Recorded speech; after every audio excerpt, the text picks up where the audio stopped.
The basic idea of the United States, Britain, France, especially, if there is an idea, these are three imperial powers. The idea is we determine the bottom line. So we are the ones that determine the outcomes of a conflict. That's the mindset. Of course, they don't. This is the post-imperial, post-Western imperial world. But the Western imperial powers believe that they determine the outcome.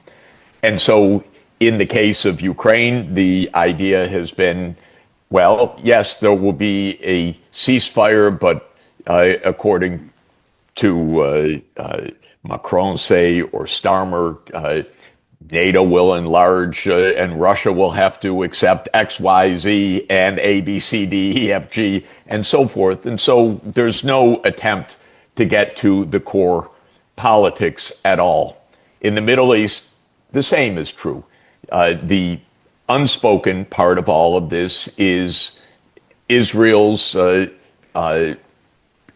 claim to have its say and way in the Middle East in terms of territory, in terms of crushing, even exterminating the Palestinian people. If that's what it came to, I think that they would not hesitate to do it, as they have shown in Gaza. That's the unspoken part. So the Western side, these imperialist powers, think that the idea is to impose that outcome. Maybe they quibble about the tactics.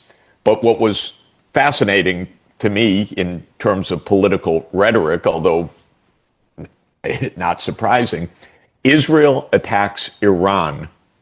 And what happens in the rhetoric of all of the West, so-called, these G7 countries?